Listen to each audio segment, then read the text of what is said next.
What's that story you've never been able to tell? I found out when I was 28 that my dad's side of the family had been in the witness protection program my entire life and that their names were not what I had been told. This is probably going to get lost, but I just want to put it out into the void. I'm a recovering drug addict. I dropped out of school, but would still show up on campus to pick up drugs or meet people. I was sitting outside the cafe one night waiting on some pills. I weighed 100 pounds soaking wet and hadn't eaten in days. There was this girl in the honors program with me when I was still enrolled, and we had many classes in that program together.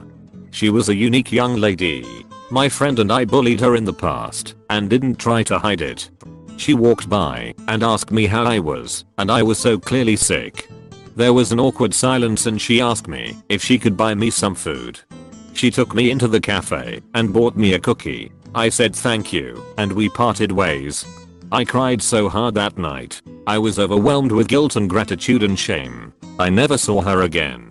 That was about 8 years ago and I remember it clearly, down to what I was wearing. I don't remember her name, but I will never forget her kindness. It was a bright moment in an otherwise sad time in my life. Wherever she is, I wish I could thank her. I work at a cinema, and while doing a general check that everything is operating smoothly, a peculiar movement caught my eye. This particular session was a Father's Day session for Pixels back in 2015. The entire crowd consisted entirely of fathers and their young children, except for the young couple fucking in the back row. Poor, innocent 16-year-old me, fresh on the job, was gobsmacked and I froze much like a deer in the headlights. I couldn't bring myself to give them the old, "Hey please stop fucking thanks," so the manager gave them the awkward tap on the shoulder. Cut to the end of the film, the manager and I are at the exit waiting to see the faces of the culprits. Straight out the door, operating at some serious pace is my sister's best friend and her boyfriend. Both, surprisingly, were clearly in a great mood until she made eye contact with a stunned Ethiopian. No face has ever gone from all smiles to utter horror so quick. When I was a college freshman I tried to boil 3 eggs then fell asleep.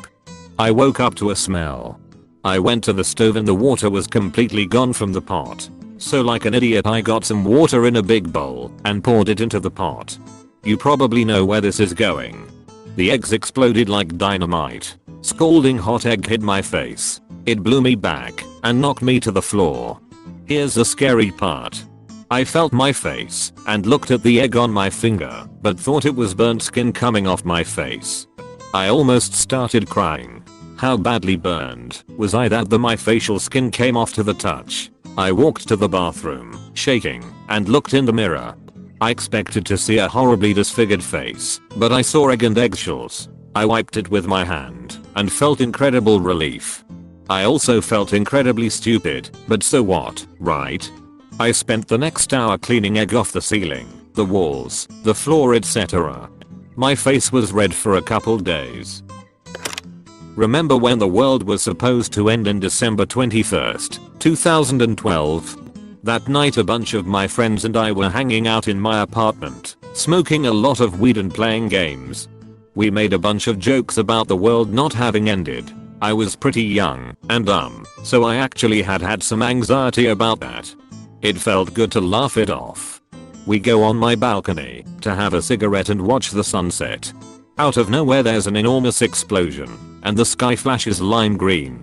We all stop talking and stare as the sky flashes green, pink, yellow, and there are these crazy indescribable crackling noises. I'm stoned as a bitch and I decide this is it, it's happening. I go into emergency preparedness mode for the alien invasion, and for some reason start filling my bathtub with water. I think it was so we'd have water to drink if we were hiding from aliens and the water lines got interrupted. I'm stupid. We all run around yelling and freaking the fuck out for about 5 minutes while the sky continues to strobe neon colors. So what had happened was a transformer blew somewhere nearby. No idea that this was what happened in that circumstance, but due to the date, I was not the only one to lose it. My mother was out, and one of her companions fell to her knees and started praying the rosary for the second coming when the sky started changing colors. Never found a good time to share that story, but it cracks me up, and I still catch shit for the fucking bathtub. Found an online profile of someone in another country. On a whim, decided to go on vacation together. Didn't do any communication other than email. Got on 24h worth of flights. Met up and paddled off that day. We spent 26 days canoeing from the tundra to the Arctic and didn't see anyone else the whole time. My mum and I used to fight a lot, mostly just verbally, when I was growing up. A few times it got physical, but I was always too scared to do anything about it.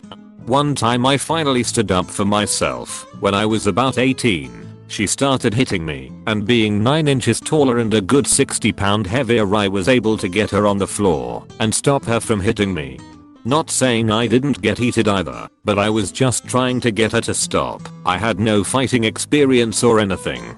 Anyway, after she calmed down slightly, I went up to my room to get away from her, and pretty soon after the police came round to take me into custody. She didn't press charges, thankfully, but she showed no remorse when I got home, even though the whole scenario devastated me for obvious reasons. But I'd never really been in trouble before, as I was always a good kid growing up, not a rule breaker.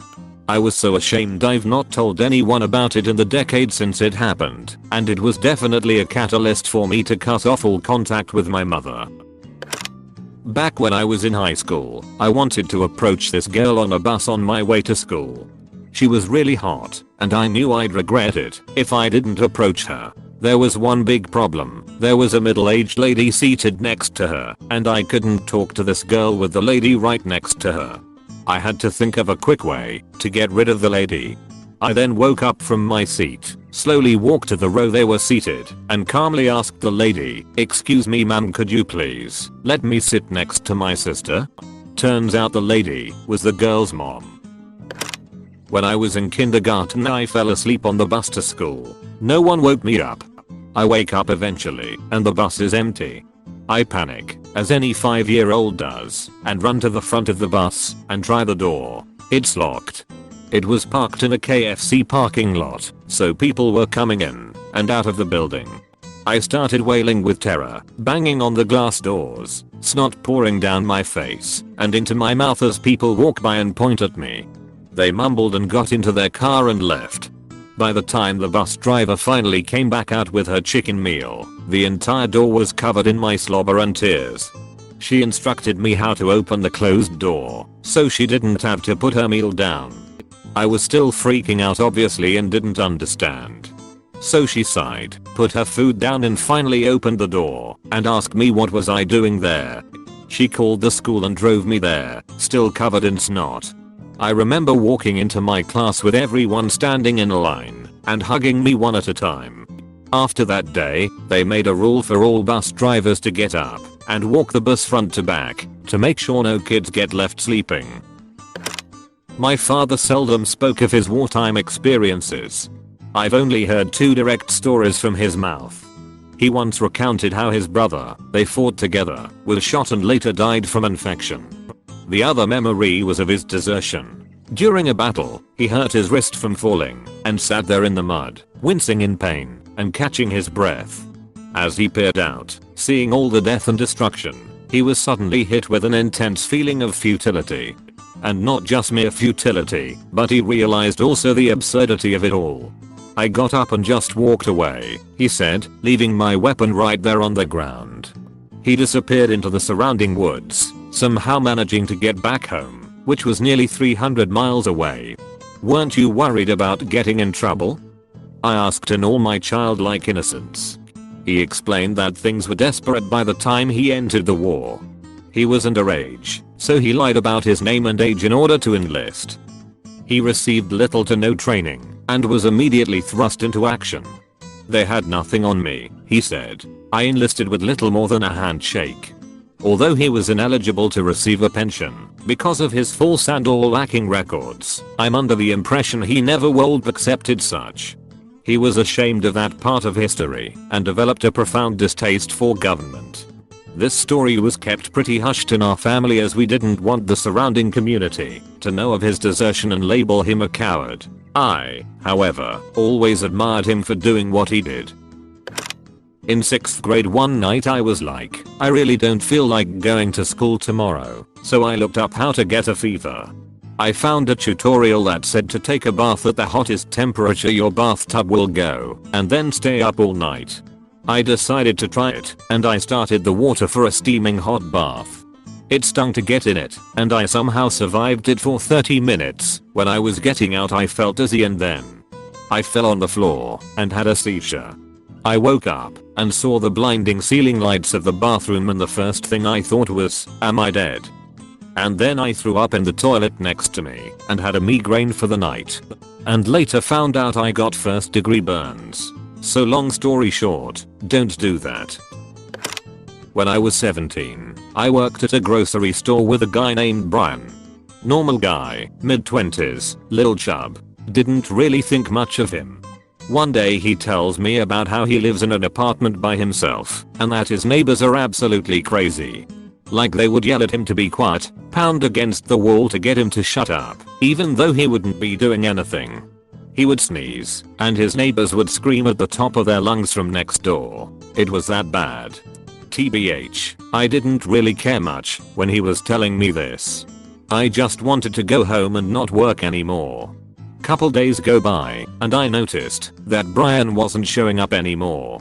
Whatever. Didn't think much of that either.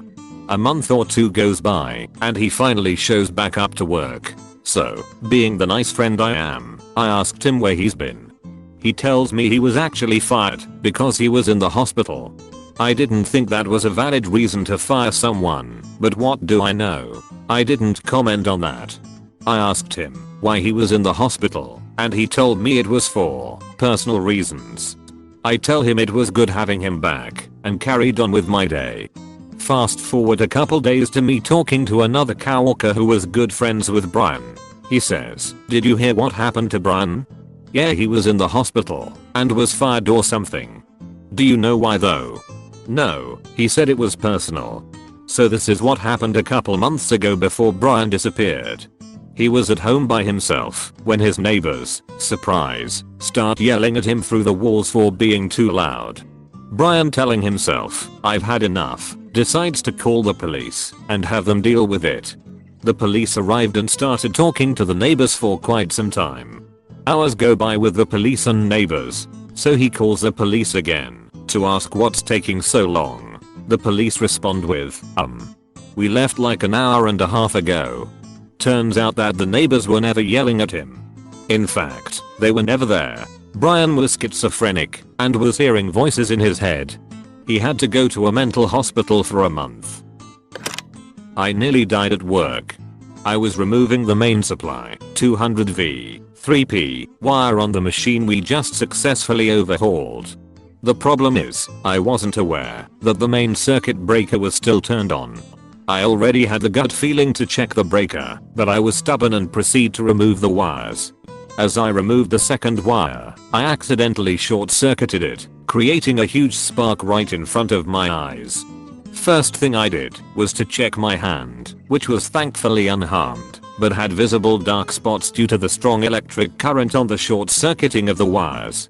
Good thing I was half conscious and went on to turn off the main circuit breaker. Some of my workmates saw and approached me while asking if everything was alright.